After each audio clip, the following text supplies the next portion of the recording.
उगाचे भितोसी बै हे पळू दे, जवळी उभी स्वामी शक्ती दे, जगी जन्म मृत्यू असे खेळ ज्यांचा, नको घाबरू तू असे बाळ त्यांचा. खरा होई जागा श्रद्धेसहित, कसा होस त्याविन तू स्वामी भक्त. आठव की तीनदा दिले त्यांनीच साथ, नकोड मग स्वामी देतील हात. नमस्कार सर्वप्रथम सर्वांना स्वामी भक्तांना माझा मनापासून नमस्कार. श्री स्वामी समर्थ. सद्गुरू स्वामी समर्थ. तुम्हा सर्वांचे आपल्या स्वामी या स्वामीमय चॅनलमध्ये मनापासून स्वागत आहे. स्वामींच्या कृपेने नेहमीच तुमच्या आयुष्यात सुख, समाधान आणि आनंद असावा इतकीच मी आपल्या स्वामींच्या चरणी प्रार्थना करते. आणि आपल्या आजच्या नवीन आणि सुंदर व्हिडिओला पुन्हा एकदा नव्याने सुरुवात करते. भक्तांनो, मग आपल्या सगळ्या स्वामी भक्तांच्या सर्वात जवळचा मंत्र म्हणजे तारक मंत्र. ज्या तारक मंत्राने आपल्यासारख्या असंख्य स्वामी भक्तांना तारलेले आहे. आज या व्हिडिओमध्ये मी तुम्हाला याच तारक मंत्राने घडवलेला एक अत्यंत दिव्य चमत्कार मी तुम्हाला सगळ्यांना सांगणार आहे. जेव्हा आपण आयुष्य संपल्यासारखे वाटते, आपल्याला सगळं काही शून्य वाटते, तेव्हा आपण जेव्हा स्वामींचं हा तारक मंत्र ऐकतो, तेव्हा आपल्या नशिबात कसे चमत्कार घडतात. श्री स्वामी समर्थ महाराज आपल्या नशिबांचे फासे कसे बदलवून टाकतात, हे आज प्रत्येकाला या अनुभवातून पाहायला मिळेल. भक्तांनो, आपला आजचा हा अनुभव आहे अकोलामध्ये राहणाऱ्या स्वामींच्या परमभक्त ताई सो गीता सपकाळ या ताईंचा. आणि पुढील हा संपूर्ण अनुभव या ताईंच्याच शब्दात. ताई म्हणतात, नमस्कार. सर्वप्रथम सर्व स्वामी भक्तांना माझा मनापासून नमस्कार. श्री स्वामी समर्थ. जय जय स्वामी समर्थ. खरं तर मी स्वामी सेवेत किंवा देवांची खूप काही करणारी असं नव्हते. मी देवदावी होते. मी कर्मवादी होते. मात्र खूप जास्त सेवा करणे हे मला शक्यही नव्हते. कारण मी सकाळी 7 वाजता घराच्या बाहेर पडायचे तर रात्री 7 वाजता मी घरायचे. कारण मी नवी मुंबईमध्ये येथे सर्व्हिस करायचे. ज्या दिवशी सुट्टी असायची त्या दिवशी मात्र देवघर साफ करणे, देवांना स्नान आणि त्या दिवशी मात्र जेवढी जमेल तेवढी सेवा करणे मी आवर्जून करायचे. पण ते म्हणतात ना की स्वामी सेवा मिळायला भाग्य लागतात, त्यासाठी तेवढे मोठे नशीब असावे लागतात. अगदी तसंच काही वर्षापूर्वीच हेच स्वामी बघा माझ्या आयुष्यात कसे आले. खरं तर मी त्यावेळेस नवी मुंबईला जॉबला जायचे आणि माझे पती सुद्धा सर्व्हिसला होते. पण अचानक असे घडले की माझ्या पतीचे जे काम आहे ते त्यांच्या हातातून गेले. एका कंपनीमध्ये अकाउंटंट म्हणून जॉब करत होते आणि नेमकं त्याच कंपनीमध्ये एक फ्रॉड झाला, ज्यामुळे संपूर्ण कंपनीला सील झाली. त्याचबरोबर अशा ऑर्डर निघाल्या की पुढील काही वर्ष माझ्या पतीला कुठल्याही ठिकाणी काम करता येणार नाही, कारण ते अकाउंटंट डिपार्टमेंटमध्ये असल्याने त्यांचं नाव हे पहिल्या लिस्टला होतं. त्याचबरोबर कारवाई सुद्धा झाली. त्याचा काहीही संबंध नसताना विनाकारण ह्या सगळ्या गोष्टीमध्ये ते स्वतः फसले गेले.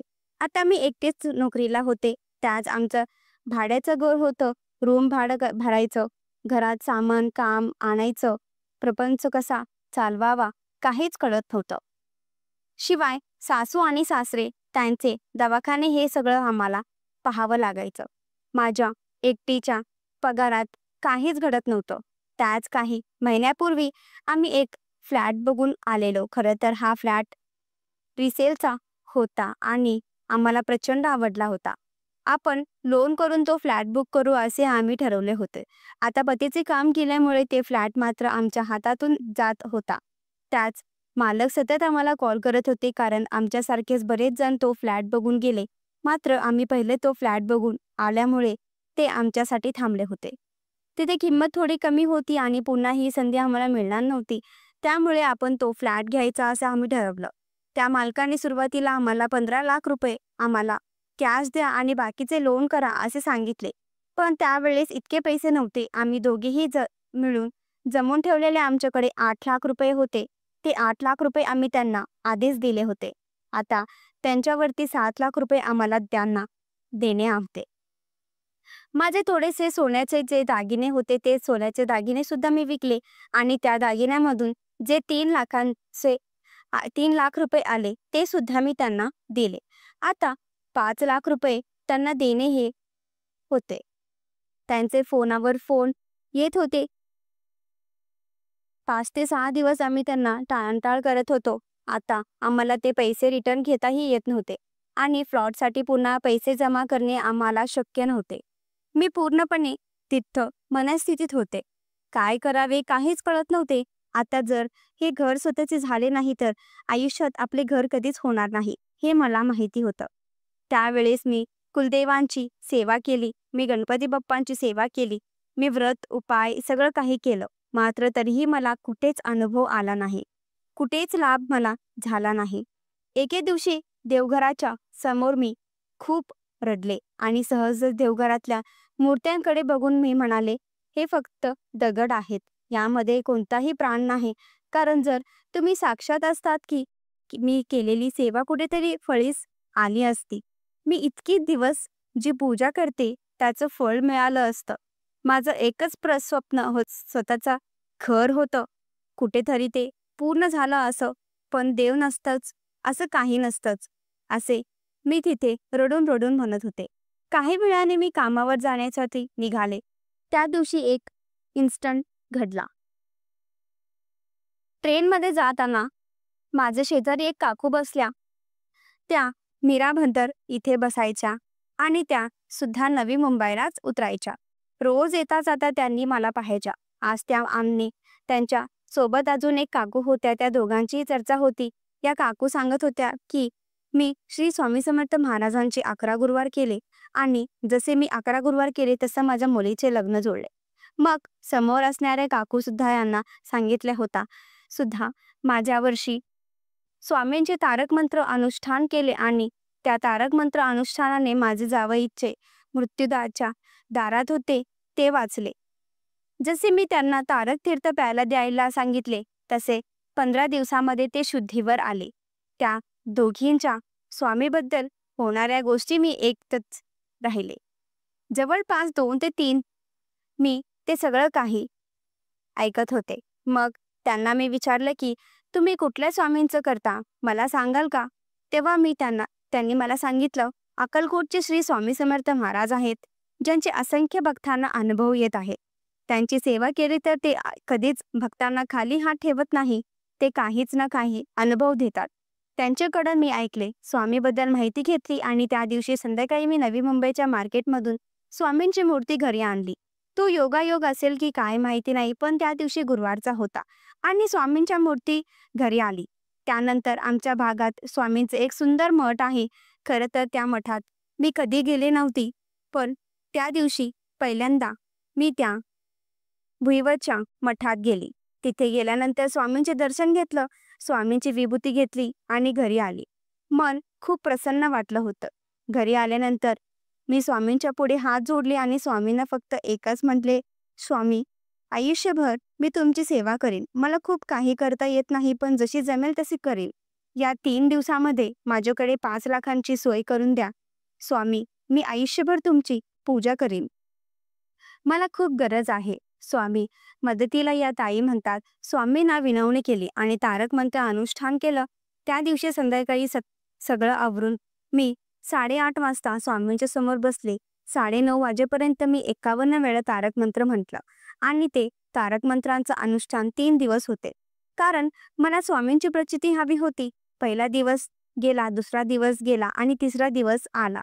तिसऱ्या दिवशी पुन्हा मी त्यांचं वेळेंच्या स्वामीचं तारक मंत्र म्हणायला तिथे बसले. तुम्हाला सांगते, बरोबर 8:30 वाजता असतील आणि माझ्या मोबाईलवरती मेसेज आला. सुरुवातीला असंच व्हॉट्सअप किंवा काहीतरी असेल म्हणून मी मोबाईलकडे पाहिलं नाही. मी स्पष्ट इग्नोर केलं.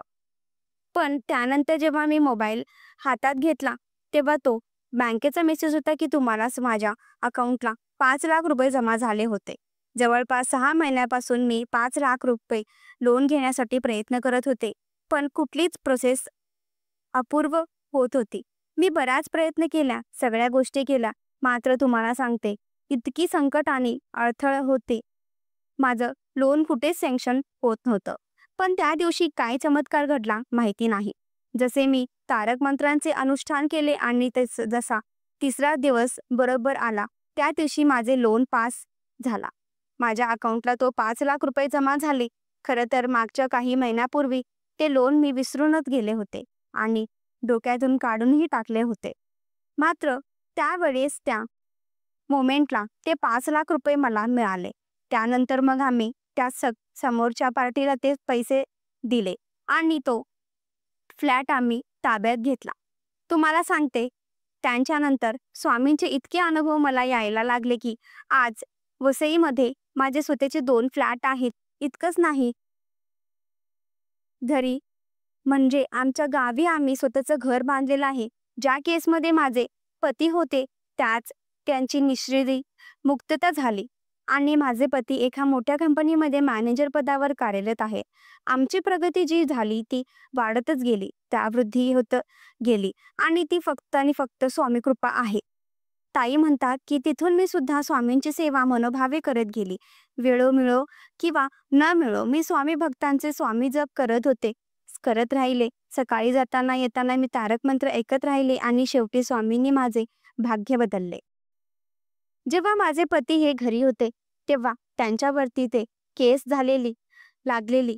जेव्हा त्यांना कामावरून काढण्याची आली होती तेव्हा त्यांची कंपनी सील झाली होती. तेव्हा संपूर्ण आयुष्य मला माझ्या डोळ्याने शून्य दिसत होते. मात्र त्या शून्यातून स्वामीवर आले आणि या तारक मंत्राने आमचे आयुष्य बदलले. खरंच स्वामी असतात, फक्त स्वामी असतात. सगळ्यांना मी सांगेन की स्वामी सेवा करा, कारण स्वामी सेवा हे असे आहे की जे आपल्या भक्तांना तारतात, जे भक्तांना कधीही काहीही कमी पडू देत नाही, जे भक्तांच्या पाठीशी असतात. खरंच काहीतरी पुण्यही असेल म्हणून मला स्वामी सेवा मिळाली. आता आयुष्यभर जन्मभर मला स्वामी सेवांची सेवा करायची आहे. माझे प्रत्येक जन्मोजन्मी मला तुमच्या सेवेसाठीच घ्यायचा आहे. श्री स्वामी समर्थ, श्री स्वामी समर्थ, जय जय स्वामी समर्थ. भक्तांनो, बघा, आपण जो तारक मंत्र नेहमी पाहतो त्यांच्या अनुष्ठानाने या ताईंचे आयुष्यात भाग्य कसे बदलले. तुम्ही सुद्धा अशी सेवा करा, मनोभावे करा. स्वामी तुमचेही आयुष्य नक्कीच बदलतील. आजचा हा सुंदर अनुभव तुम्हाला कसा वाटला कमेंट करा. तुमचेही काही असे अनुभव असतील तर शेअर करा. श्री स्वामी समर्थ, जय जय स्वामी समर्थ.